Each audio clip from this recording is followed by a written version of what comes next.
Es la mañana del primer domingo del año nuevo. ¿Han realizado buenos planes para comenzar el nuevo año?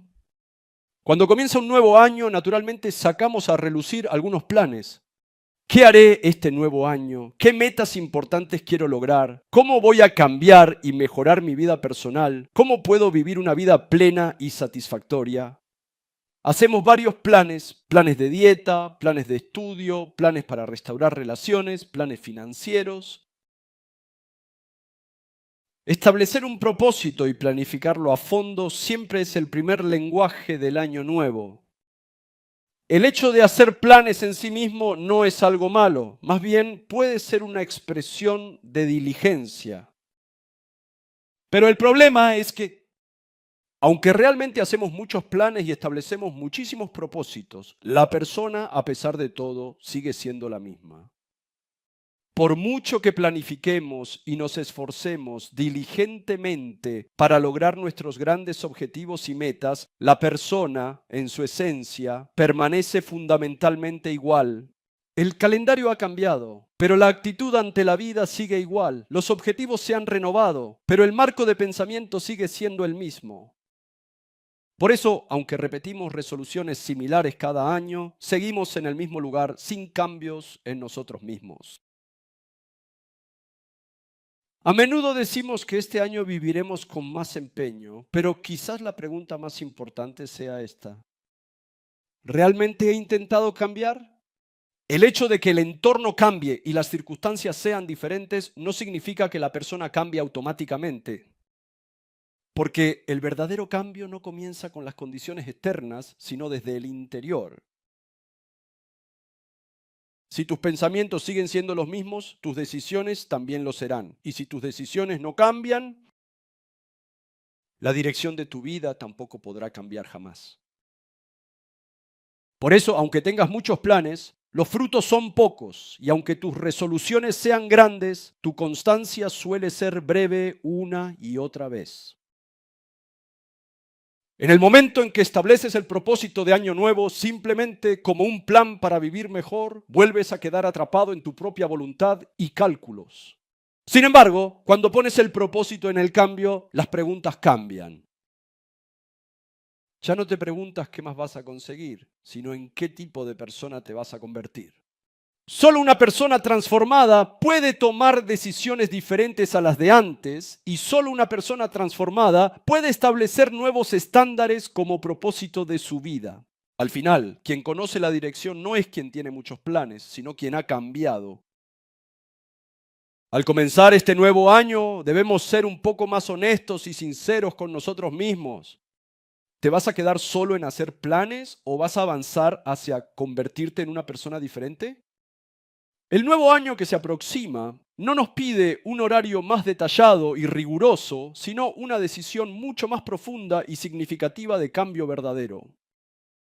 Y es precisamente cuando ocurre ese cambio que finalmente podemos caminar con claridad hacia lo que es correcto y hacia las elecciones que hacen que la vida valga la pena.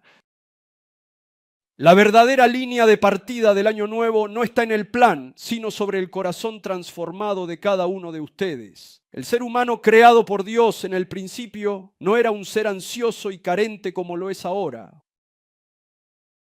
El ser humano no fue creado para nacer bajo la premisa de la muerte, sino para disfrutar de la vida eterna en una relación perfecta con Dios. En el principio, el ser humano creado por Dios no era un ser ansioso ni carente como lo es ahora. El ser humano no fue creado para nacer bajo la premisa de la muerte, sino para disfrutar de la vida eterna en una relación perfecta con Dios. Al principio, el ser humano no necesitaba preocuparse por encontrar un propósito ni hacer planes para demostrar su significado. La existencia misma era el propósito y vivir en comunión con Dios era nuestra vida. Sin embargo, la caída destruyó por completo este orden. El ser humano, en lugar de confiar en Dios, intentó juzgar por sí mismo el bien y el mal, y en ese momento de elección, nuestra relación con Dios se rompió por completo. Al romperse la relación con Dios, nos alejamos de la fuente de la vida y Como resultado, el ser humano perdió la vida eterna y se convirtió en un ser destinado a morir viviendo de esta manera. La caída no fue simplemente un fracaso moral, sino un cambio fundamental en la dirección de la vida. Desde entonces el ser humano vive así. Está vivo, pero vive encaminado hacia la muerte, sobreviviendo un día más. Por eso nos esforzamos constantemente en hacer planes, lograr cosas y llenar el vacío con mucho empeño y dedicación. Sin embargo, en un estado caído, por muchos planes y logros que tengamos, no podemos alcanzar la verdadera salvación de la vida. El problema no es qué más podemos añadir, sino en qué estado estamos viviendo ahora mismo. Lo más urgente para el ser humano después de la caída no es un mejor plan, sino nuestra verdadera transformación, que consiste en recuperar la vida perdida. Es precisamente en ese punto donde debe comenzar de nuevo la verdadera conversión para que podamos vivir la vida correctamente. La palabra que compartimos hoy aparece en el centro de la carta a los romanos. Este punto es importante. En la parte anterior, el apóstol Pablo ha explicado detalladamente durante mucho tiempo qué clase de ser es el ser humano, por qué no puede salvarse a sí mismo y de qué manera Dios nos ha rescatado. En otras palabras, antes de decirnos qué debemos hacer, ya ha explicado suficientemente lo que hemos recibido. Y es solo al llegar al capítulo 12 que comienza a hablar sobre la dirección de la vida. Esto es una invitación antes que una orden y es una respuesta, no una carga. La carta de los romanos fue escrita para una comunidad eclesiástica compuesta por judíos y gentiles juntos. Como personas de diferentes orígenes, culturas y estilos de vida se reunían en una misma iglesia, la fe no podía limitarse a un simple conocimiento, sino que debía manifestarse como una forma de vida. Por eso Pablo no permite que la fe se quede solo en pensamientos o sentimientos, sino que la eleva a abarcar toda la vida práctica. El pasaje de hoy se encuentra precisamente en ese punto de transición. Leamos todos juntos el texto de hoy. Comencemos. Por lo tanto, hermanos, tomando en cuenta la misericordia de Dios, ruego que cada uno de ustedes, en adoración espiritual, ofrezca su cuerpo como sacrificio vivo, santo y agradable a Dios. El apóstol Pablo comienza el versículo 1 con la palabra por lo tanto. Esta sola palabra presupone toda la gracia mencionada anteriormente. En otras palabras, nuestra entrega no surge de la culpa, sino de la misericordia de Dios. Aquí Pablo nos dice que ofrezcamos nuestro cuerpo. Esto no significa solo ciertos actos religiosos. El cuerpo representa toda nuestra vida. Es una vida integral que incluye pensamientos, tiempo, relaciones, decisiones y hábitos. Pablo dice ahora que ofrecer eso a Dios es un sacrificio vivo. No es un sacrificio muerto, sino un sacrificio vivo. Es decir, la adoración no termina dentro del templo, sino que se refiere a una vida que continúa en cada aspecto de su vida cotidiana. ¿Cómo es nuestra adoración? ¿Se sienten satisfechos solo con la adoración dentro de este lugar? Cuando la gracia recibida aquí se manifiesta santamente en sus vidas, eso es la verdadera adoración espiritual. Esto es lo que Pablo llama la adoración espiritual que debemos ofrecer. En este versículo se vuelve aún más claro. Leamos juntos capítulo 12, versículo 2 de Romanos. Comencemos. No se amolden al mundo actual, sino sean transformados mediante la renovación de su mente. Así podrán comprobar cómo es la voluntad de Dios, buena, agradable y perfecta. En este versículo Pablo contrasta dos caminos. Una es una vida que sigue a esta generación y la otra es una vida que se transforma. Conformarse a esta generación significa vivir una vida arrastrada inconscientemente por los valores, estándares y el ambiente de la época. Si miramos a nuestro alrededor, hay personas que, aunque no parezcan especialmente malvadas, viven sin pensar, simplemente siguiendo a los demás sin cuestionarse nada. La transformación no consiste en cambiar la apariencia exterior, sino que comienza con la renovación del corazón. Aquí el término transformación no se refiere a una mejora gradual, sino a un cambio fundamental que ocurre cuando el corazón se renueva.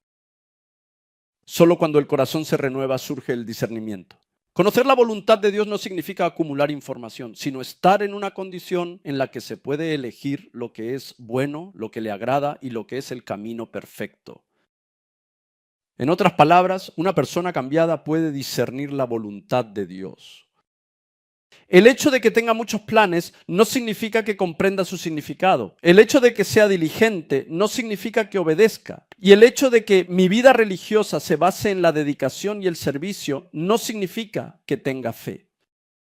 Cuando corazones renuevan, estándares de vida cambian y elecciones cambian. El texto de hoy nos da un mensaje claro al comenzar el nuevo año. La fe no es una habilidad para hacer planes, sino un modo para que las personas cambien. Y solo cuando ese cambio comience en respuesta a la gracia y continúe a lo largo de tu vida, comenzarás a vivir una vida que viva la voluntad de Dios. Ahora, naturalmente, nos enfrentamos a esta pregunta. Entonces, ¿cómo es posible el verdadero cambio en una persona tan profundamente caída y pecadora como yo? Una persona como yo. Renueva tu mente, entrega tu vida, recibe la transformación. Estas palabras son ciertamente correctas y hermosas, pero siendo honestos nos enfrentamos a un límite familiar. Porque aunque sabemos lo que es correcto, somos seres que no podemos vivir de acuerdo a ello. Podemos hacer planes, pero cambiar nuestro corazón siempre ha fracasado. Es precisamente aquí donde necesitamos un evangelio poderoso. La Biblia no explica los problemas humanos simplemente como una cuestión de voluntad. La Biblia no ve el pecado como un fracaso de la acción, sino que lo diagnostica como un problema de estado o más profundamente un problema del corazón. Jesús fue quien reveló esta verdad de la manera más clara. Leamos juntos Marcos capítulo 7, versículos 21 al 23. Leamos todos juntos, comencemos. Porque de adentro del corazón humano salen los malos pensamientos, la inmoralidad sexual, los robos, los homicidios, los adulterios, la avaricia, la maldad, el engaño, el libertinaje, la envidia, la calumnia, la arrogancia y la necedad. Todos estos males vienen de adentro y contaminan a la persona. Jesús no está enumerando aquí una lista exhaustiva de pecados humanos uno por uno. La intención fundamental de Jesús es muy clara y directa. Lo que contamina a la persona no es el entorno externo que entra, sino el estado del corazón que ya se ha asentado dentro de uno mismo. Es decir, todas las conductas distorsionadas que aparecen en la vida humana no surgen de repente, sino que son el resultado de un corazón que ya ha perdido su rumbo. Por eso Jesús primero revela el corazón antes que corregir las acciones. Él está revelando ahora que incluso en una vida que parece estar bien por fuera, existe la raíz del pecado que no podemos controlar por nosotros mismos. Estas palabras no son en absoluto una exposición destinada a condenarnos. Más bien son la luz de la gracia de Dios que nos lleva a enfrentarnos a la verdad de que no podemos cambiarnos por nosotros mismos. Porque si el problema está en el corazón, no puede resolverse solo con determinación. Los planes pueden controlar nuestras acciones, pero no pueden cambiar la dirección de nuestro corazón. Precisamente en este punto, el profeta Jeremías describe así el corazón humano. Es Jeremías capítulo 17, versículo 9. Comencemos. Nada hay tan engañoso como el corazón, no tiene remedio. ¿Quién puede comprenderlo? Jeremías utiliza 3 palabras en orden para describir el corazón humano: engañoso, sumamente corrupto y ¿quién puede comprenderlo? Este orden no es casualidad. Es una declaración que muestra paso a paso cómo se ha derrumbado el corazón. Primero está la expresión engañoso. Aquí, engañoso no significa simplemente que alguien miente con facilidad. El corazón engañoso del que habla Jeremías significa que el propio criterio para juzgar la verdad está tambaleándose. Este corazón no es uno que no sepa distinguir entre el bien y el mal en absoluto. Más bien es un corazón que, aunque conoce lo correcto, no puede confiar plenamente en ello hasta el final. Por eso, cuando escucha la voluntad de Dios, asiente con la cabeza, pero termina interpretando lo correcto según su propia situación. Es un corazón que en lugar de tomar la palabra de Dios como estándar, juzga la verdad basándose en sus propios sentimientos y circunstancias. Por eso este tipo de corazón siempre se convence a sí mismo diciendo, estoy bien, esto es comprensible hasta cierto punto.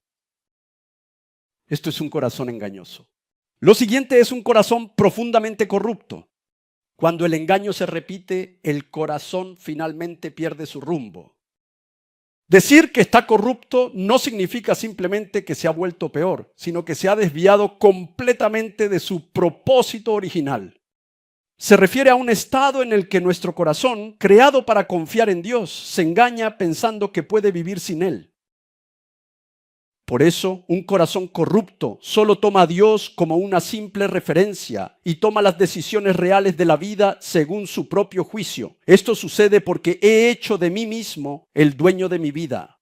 Por esta razón, uno se va alejando cada vez más de la voluntad de Dios. Y Jeremías dice lo siguiente con una profunda tristeza. ¿Quién puede comprenderlo? Aunque parece una simple pregunta, en realidad es un profundo y desgarrador lamento. Lo más aterrador de un corazón corrupto es que no puede reconocer su propio estado. Debido a que el corazón es engañoso y corrupto, es imposible hacer un diagnóstico preciso. Por fuera puede usar un lenguaje religioso, pero en realidad vive engañado acerca de su propio estado. Estoy muy bien. Tengo una fe fuerte. Por eso el ser humano cree que está mirando dentro de su propio corazón, pero en realidad solo está viendo el espejo que su corazón ha creado.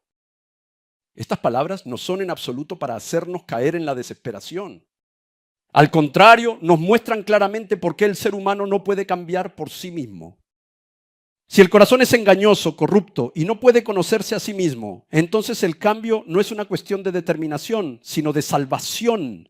Por eso, esta confesión de Jeremías no nos lleva a mirar el corazón humano, sino a mirar a Dios. Es precisamente en este punto donde comienza el ministerio de Jesús. Lo que Jesús hizo al venir a esta tierra no fue exigirle al ser humano, que ni siquiera puede diagnosticarse a sí mismo, que lo intente de nuevo o que cambie. Jesús no nos dejó tal como estábamos, con un corazón engañoso y corrompido. Como Él conocía las limitaciones humanas que nos impiden cambiar, no intentó sacar algo de nuestro interior, sino que abrió el camino para que Dios mismo entrara en nosotros. Ese camino es el Espíritu Santo. El cambio no comienza con nuestra voluntad, sino que es el acontecimiento de que Dios viene a nosotros a través de Jesucristo. Por eso espero que crean que el cambio no es una orden, sino un regalo, y no es el resultado de una determinación, sino la obra de la gracia. Jesús no nos dijo que intentáramos cambiar, sino que nos prometió que habitaría en nosotros. El cambio en los creyentes no es el resultado de nuestro propio esfuerzo, sino el fruto de que el Espíritu Santo habita y obra en nosotros. Hebreos explica así la obra de Jesús. Leamos todos juntos Hebreos capítulo 9, versículo 14. Comencemos. Si esto es así, cuanto más la sangre de Cristo, quien por medio del Espíritu Eterno se ofreció sin mancha a Dios, purificará nuestra conciencia de las obras que conducen a la muerte, a fin de que sirvamos al Dios viviente. Estas palabras son verdaderamente importantes porque revelan de manera muy profunda hasta dónde llega el ministerio de Jesús en la transformación de todo. El autor de Hebreos no se detiene simplemente en la declaración de que los pecados han sido perdonados, sino que señala con precisión el punto central de la transformación. No se trata de las acciones, sino de la conciencia. Decir que la conciencia es limpiada de obras muertas no significa que se corrigen algunos de nuestros comportamientos equivocados. Las obras muertas a las que se refiere aquí incluyen todos los intentos religiosos y morales que surgen de un estado en el que la vida está separada de Dios. Aunque exteriormente parezca que nos esforzamos mucho, las acciones que provienen de un estado separado de Dios al final no pueden salvarnos. Hebreos llama a esto obras muertas. Sin embargo, la sangre de Jesucristo no se detiene en corregir esas acciones, sino que limpia la propia conciencia de la que surgieron esas acciones.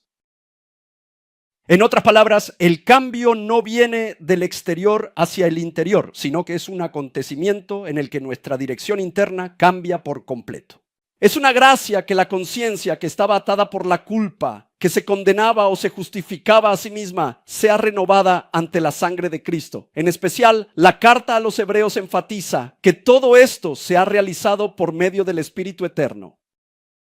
La cruz de Jesús fue un acontecimiento extraordinario, pero el hecho de que su poder se aplique hoy a nosotros es gracias a la obra del Espíritu Santo. El Espíritu Santo aplica la sangre de Cristo realmente a nuestra conciencia hoy y nos saca de las obras muertas para transformar nuestra existencia misma, de modo que podamos servir al Dios vivo. Aquí la expresión servir no implica una obligación. Esto es el comienzo de una nueva relación. Ya no somos religiosos que se presentan ante Dios con temor, sino personas que se acercan a Dios en la vida. Este es el cambio del que habla la Biblia, un lugar al que jamás podríamos llegar solo por decisión humana. Amados todos, por lo tanto, lo que debemos hacer hoy no es esforzarnos más ni trabajar más duro. Tampoco se trata de comprometernos a hacerlo mejor. Es volver a mirar y buscar a nuestro Señor Jesucristo, quien con su divino poder limpia nuestra conciencia y nos libra de las obras muertas y pecaminosas. Deseo que hoy también confíen en la gracia del Espíritu Santo y se acerquen al Señor. Cuando permanecemos en Él, nuestra vida inevitablemente se transforma. Y ese cambio hoy también dará fruto en su vida cotidiana de manera silenciosa pero evidente. La salvación es la obra de Dios que limpia el corazón del pecador, que era falso, corrupto y ni siquiera podía conocerse a sí mismo, con la sangre de Jesucristo, y lo libra de las obras muertas por la gracia del Espíritu Santo para que sirva al Dios viviente. Por eso, la salvación es, antes que una elección para evitar el infierno, un cambio en el que un ser que estaba muerto vuelve a la vida. Es decir, es recibir una nueva vida en Jesucristo. A través del mensaje de hoy podemos contemplar el corazón de Dios Padre. Dios, al vernos a nosotros pecadores, no nos dijo primero que cambiáramos nuestras vidas. Nunca nos pidió que hiciéramos planes detallados, que nos esforzáramos más intensamente o que viviéramos de una manera mejor y más perfecta. Al contrario, Dios es el Padre omnisciente y todopoderoso que ya sabe cuán fácilmente caemos, cuán a menudo rompemos nuestras promesas y cuán incapaces somos de salvarnos por nosotros mismos. A pesar de todo eso, Dios no nos dio la espalda. El corazón de Dios Padre no es de condena, sino de salvación. Dios no se rindió al ver que no cambiamos, sino que envió a Jesucristo en nuestro lugar, porque nosotros no podíamos cambiar. Dios no confió en nuestro potencial, sino en la obediencia de Jesús. No esperó nuestra propia decisión, sino que ya había abierto el camino de la salvación en la cruz. El corazón del Padre no dice, te amaré si lo haces bien, sino ya te amo. Por eso Dios nos saca del pecado, nos da un nuevo corazón y nos llama de nuevo a un lugar donde podamos confiar en Él. Este es el corazón lleno de gracia de Dios Padre que se revela en la palabra de hoy. Un creyente no es alguien que hace buenos planes, sino alguien que reconoce que necesita cambiar. Un creyente no es alguien que cree que puede corregir por sí mismo su corazón engañoso y corrupto, sino alguien que expone ese corazón ante el Señor y se aferra a la gracia de Jesucristo, diciendo, Jesucristo, no puedo cambiar por mí mismo, entra en mí y transfórmame. Un creyente no es alguien que intenta demostrar su fe a través de planes. Un creyente es aquel cuya conciencia ha sido renovada por la sangre de Jesucristo y rescatado de obras muertas por la gracia del Espíritu Santo. La palabra de hoy nos lo dice claramente. El propósito del año nuevo no es hacer planes más perfectos. El propósito del año nuevo es volver a situarnos en el lugar de la transformación. Sin embargo, este cambio no se completa con una sola decisión. Comenzamos el año nuevo con determinación, pero aún así somos débiles y a veces caemos ante los mismos pecados. En esos momentos tan difíciles, lo más fácil y común es culparnos a nosotros mismos y lamentablemente alejarnos del Señor. Sin embargo, eso no es un cambio, sino la repetición de otro fracaso. Todos el hecho de haber pecado de nuevo no significa que todo haya terminado. Más bien, ese es el punto de partida para el cambio. Porque el verdadero cambio no consiste en convertirse en alguien que no peca, sino en decidir a dónde correr cuando pecamos. Los planes se derrumban cuando fallan. Pero la gracia es el amor de Dios que nos sostiene para que podamos volver a empezar incluso después del fracaso. El arrepentimiento no es una resolución de corregirse a uno mismo. El arrepentimiento es un cambio de dirección para volver a Jesús. Cuando caigas, no te escondas verdaderamente de Él, sino acércate aún más y siempre a tu divino Padre, el Señor. Creo que en ese lugar experimentaremos la asombrosa gracia del Espíritu Santo de Dios que renueva nuestro corazón. Leamos todos juntos el versículo 9 del capítulo 1 de la primera carta de Juan. Comencemos. Si confesamos nuestros pecados, Dios, que es fiel y justo, nos los perdonará y nos limpiará de toda maldad. Queridos y respetados todos, no se esfuercen por hacer del año nuevo un año de sus propios planes.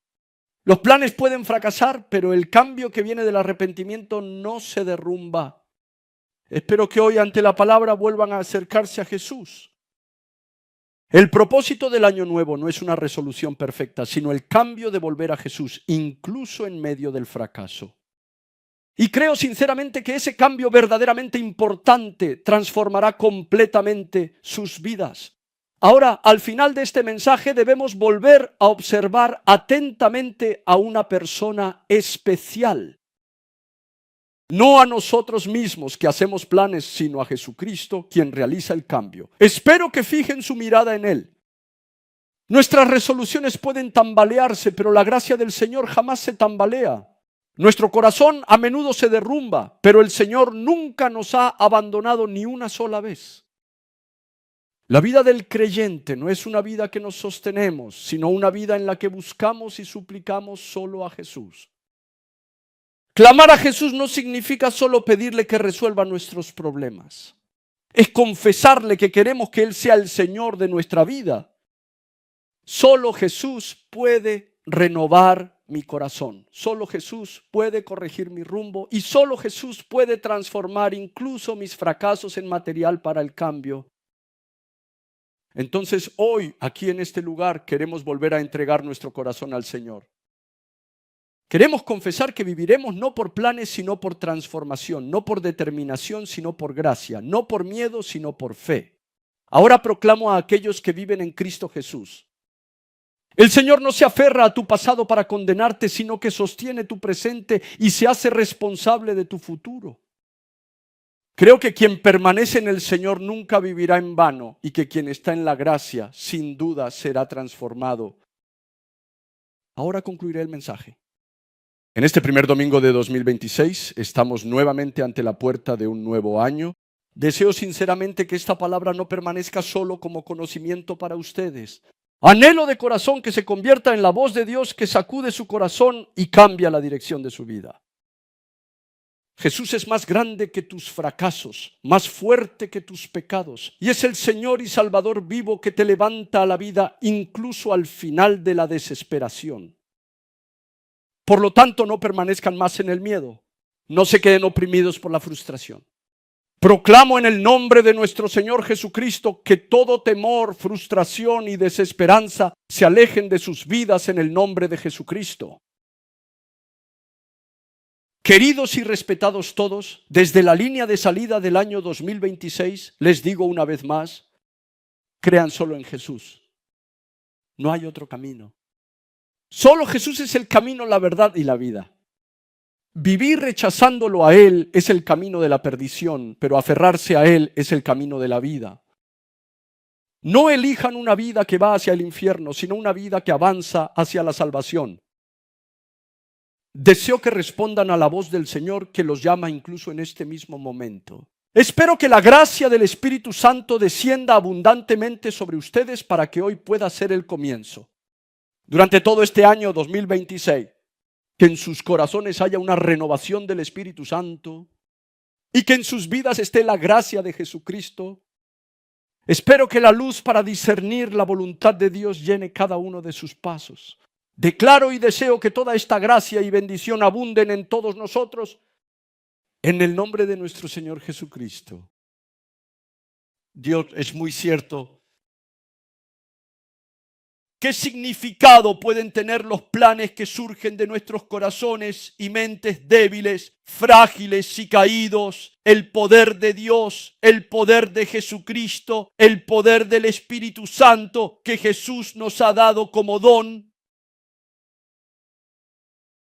Señor, por favor, perdóname por intentar vivir mi vida según mis propios pensamientos y voluntad, cuando no tiene sentido sin la gracia y el amor de Dios en nuestros corazones. En el año nuevo de 2026, permítenos dejar de lado nuestro yo y acercarnos aún más a ti, Señor, para que la fe en el poder de la sangre y el sacrificio de Jesucristo, quien murió y resucitó por pecadores como nosotros, sea lo que nos sostenga. Ayúdanos a aferrarnos aún más a ti, Señor. Señor, obra para que todos podamos llegar a ser personas que solo te busquen a ti y crean solo en ti, creyendo que no podemos ser nosotros mismos sin Jesús. Ahora, la gran gracia de nuestro Señor Jesucristo, que no nos deja en un corazón engañoso y corrupto, sino que limpia nuestras conciencias con la sangre de Jesucristo, nos rescata de obras muertas y nos llama a una vida de cambio, no de plan. El amor infinito de Dios Padre, que abraza hasta el final a pecadores indignos, elige la restauración en lugar de la condena y entregó a su Hijo unigénito para que podamos ser transformados. Y la comunión y el consuelo del Espíritu Santo, que hoy también conmueve nuestro corazón y conecta la gracia de la cruz y la resurrección de Cristo con nuestra vida, nuestras decisiones y nuestra disciplina. Hoy oro por todos los santos que han decidido arrepentirse y orar con acción de gracias ante la palabra, y por todos los lugares en la vida de sus familias y de sus hijos. A la gloria, majestad, poder, autoridad y bendición de nuestro Señor Jesucristo, por los siglos de los siglos, ahora y por los siglos de los siglos. Amén.